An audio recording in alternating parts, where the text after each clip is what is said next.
Good evening and welcome, ladies and gentlemen. As Hindu temples in Bangladesh are destroyed one by one, as the Islamists, the jihadis take over, the Pakistanis are celebrating.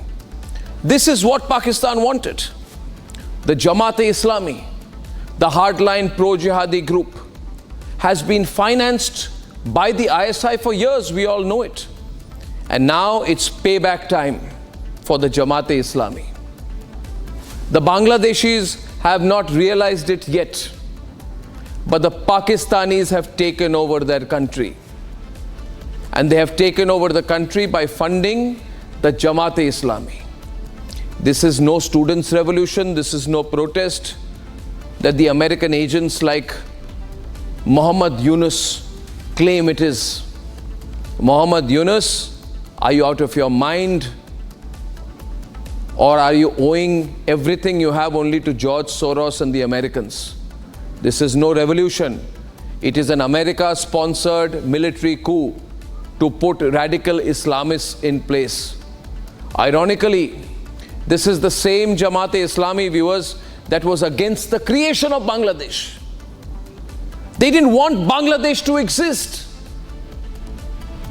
This is the same Jamaat-e-Islami that stood shoulder to shoulder to shoulder with the Pakistani army when it raped 2 lakh Bangladeshi women in 1971.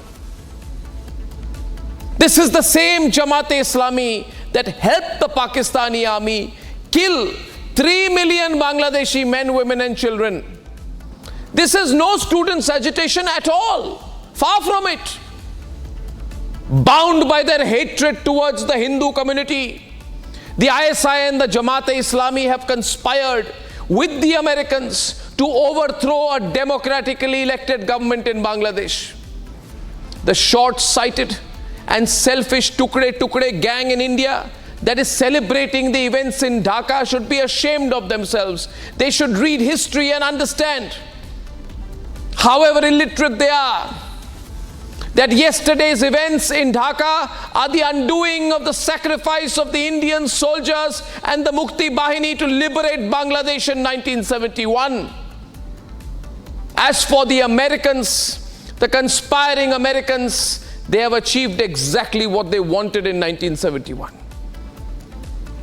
To turn Bangladesh into an Islamist-American colony.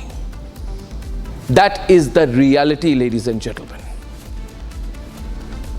Ladies and gentlemen, 2 quick debates tonight.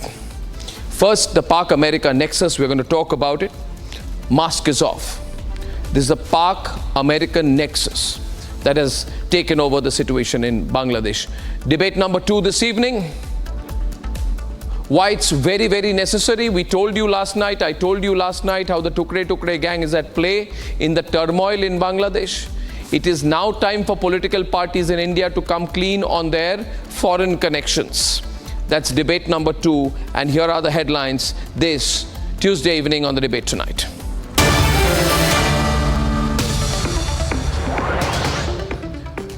Following the fall of the Sheikh Hasina government in Bangladesh, the American-Pakistan nexus to dethrone Hasina through a jihadi ISI coup has been exposed. It is quite clear the Americans have done this. The role of the Pakistan-backed Jamaat-e-Islami, who helped Pakistan in the 1971 war, is out in the open now. The aim of these anarchists, backed by the Pakistan ISI, is to restore the BNP and the Jamaat-e-Islami, which is known to be pro-Pakistan. What was particularly worrying was that minorities, their businesses and temples also came under attack at multiple locations. The full extent of this is still not clear. As radical Islamists take over the streets in Bangladesh, minorities in the country are now the target. Hindu homes have been looted, temples have been set on fire, Hindu holy scriptures have been burnt to ashes. The anti-CAA lobby is today silent over the Hindu genocide in Bangladesh, and with this, the need for the CAA is more than ever.